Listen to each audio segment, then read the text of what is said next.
setiap pelaburan akan berisiko jika anda tiada ilmu. Ni penting sangat.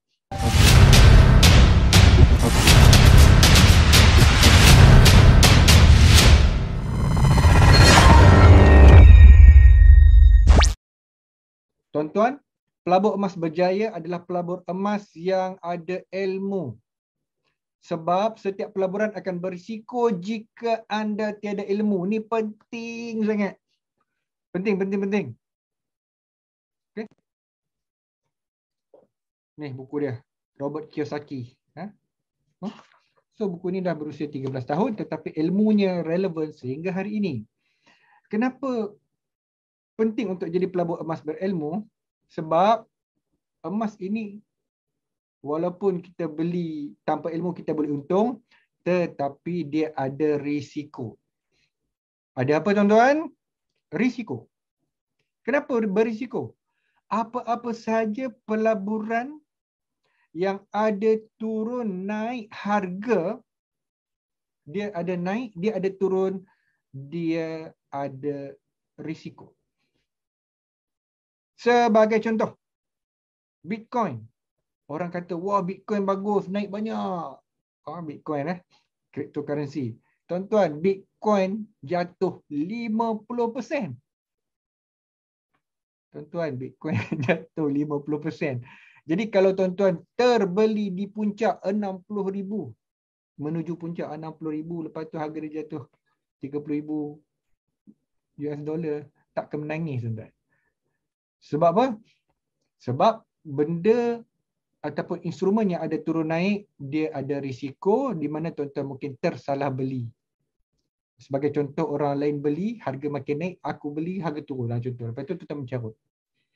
Ingat, emas dia ada turun naik, dia boleh bagi tuan-tuan risiko.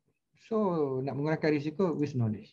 Dan kemudian, saya ada buku-buku yang banyak. 4 buku yang saya tulis sepanjang saya terlibat dengan emas. Yang pertama, buku Menyingkap Rahsia Pelaburan Emas. Menyingkap Rahsia Pelaburan Emas. Buku pertama yang saya tulis tentang cara buat pelaburan emas dengan betul, tepat, selamat dan tak boleh kena tipu. Orang yang baru join setahun jagung, baca buku ini. Kemudian buku yang kedua, sahabat saya tulis, Cik Syufat, trader selama 15 tahun. Kompilasi soalan-soalan wajib tanya tentang pelaburan emas, teknikal dan fundamental harga emas. Ini ialah supplementary ilmu untuk buku yang pertama. So dia lebih advance. Dia cerita tentang technical fundamental. Apa maksud technical fundamental? Technical ni bermaksud analisis harga emas yang telah lepas dan kita nak tahu tempat ataupun harga yang terbaik untuk beli dan jual emas berdasarkan kepada harga-harga yang dah lepas. Fundamental bermaksud apakah faktor-faktor besar yang boleh mempengaruhi turun naik harga emas. Contohnya faktor ekonomi, kemudian politik. Kemudian buku yang ketiga. Ni buku ni saya akan share sikit ilmu dia kejap lagi. Analisis teknikal harga emas, strategi membeli dan menjual emas fizikal pada harga terbaik. Tuan-tuan, beli emas fizikal dengan beli emas dalam, kita panggil spot gold, dalam graf tu dia sangat berbeza. Beza dia apa? Beza dia adalah emas fizikal ini dia tidak ada risiko. Kalau kita beli, harga turun pun, kalau kita beli seketul 100 gram, kalau harga turun pun kita ada 100 gram dalam tangan. 100 gram.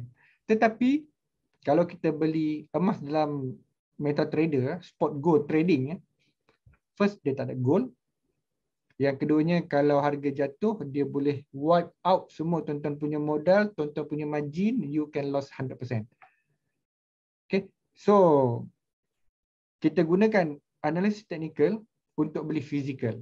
So, risiko dia kurang. So, ni buku dia, kejap lagi saya tunjuk. Dan buku yang terakhir saya adalah Rahsia Usahawan Emas, Teknik dan Strategi Dibongkarkan.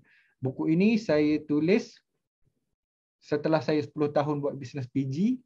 Jadi, kalau anda dealer PG, boleh baca buku saya.